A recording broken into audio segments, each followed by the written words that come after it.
வணக்கம். நான் உங்கள் ஜெயகாந்தன், ஜேகே சோலார்லேருந்து பேசுகிறேன்.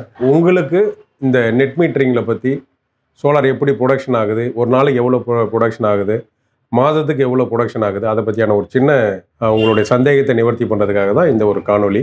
இப்போ பார்த்தீங்கன்னா நம்ம ஒரு 8 மாதத்துக்கு முன்னே சோலார் அமைச்சோம். கிட்டத்தட்ட பார்த்தீங்கன்னா 5200 யூனிட் வந்து சோலாரில் ப்ரொடக்ஷன் ஆகிருக்கு. நாம் வந்து மாதத்துக்கு ஒரு முறை நம்ம பொறுத்திருக்கக்கூடிய இன்வெர்ட்டரில் நாம் வந்து 1ஆம் தேதி ஆச்சுன்னா எவ்வளோ யூனிட் ஜென்ரேட் ஆகிருக்குன்றதை நோட் பண்ணிக்கிறோம்.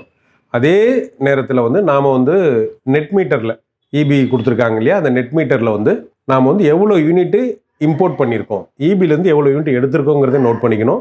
கேவிஹெச், அதாவது குமுலேட்டிவ், CUKVHன்னு இருக்கும். அதை மட்டும் நீங்கள் நோட் பண்ணிக்கணும். கீழே பார்த்தீங்கன்னா ஒரே லைன் CUன்னு இருக்கும், மேலே IMP இம்போர்ட்டு, KWH, இதை தான் நம்ம நோட் பண்ணணும்.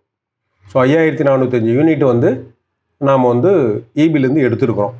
அடுத்தது பார்த்தீங்கன்னா எக்ஸ்போர்ட், EXP எக்ஸ்போர்ட்டு, KWH, கீழே வந்து வெறும் CU மட்டும் இருக்கும். ஸோ 4769 யூனிட் வந்து நம்ம இபிக்கு எக்ஸ்போர்ட் பண்ணியிருக்கிறோம். ஸோ நம்ம மீகராக பார்த்தீங்கன்னா ஒரு 300 யூனிட், 300லேருந்து 400 யூனிட் தான் நம்ம எக்ஸஸாக இபிலேருந்து எடுத்துருக்குறோம். ஸோ நமக்கு மினிமம் பில்லில் அது அட்ஜஸ்ட் ஆகிடும். அப் டு 200 யூனிட்ஸ் ஃப்ரீன்றதுனால நமக்கு பில்லு வரதுக்கு வாய்ப்பு இல்லை. வெறும் சர்வீஸ் சார்ஜஸ் மட்டும்தான் ஒரு 200லேருந்து 300 பில்லு வரும். நீங்கள் ஒவ்வொரு மாதமும் இதை மட்டும் தான் நீங்கள் பார்க்கணும்.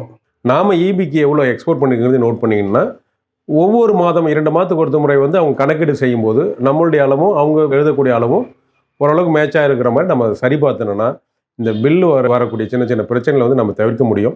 ஒரு சில வீட்டில் லாக் ஆகிருந்தனால அவங்க என்ன பண்ணுவாங்க, போன மாதம் கட்டின பில்லே அப்படியே போட்டுருவாங்க. ஸோ நாம் வந்து என்ன பண்ணலாம்னா, இதை ஒவ்வொரு மாதமும் 2 மாதத்துக்கு ஒரு முறை சோலாரில் வந்து எவ்வளோ ப்ரொடக்ஷன் ஆகிருக்குங்கிறத இது பண்ணிக்கலாம். ஸோ இதை வந்து சோலார் பொறுத்திருக்கக்கூடிய எல்லாருக்கும் இது பொருந்தும். இதை வந்து கொஞ்சம் மெனக்கிட்டு நீங்கள் இதை குறிச்சிங்கன்னா இபியில் வரக்கூடிய சின்ன சின்ன தவறுகளோடு நம்ம தவிர்க்க முடியும்.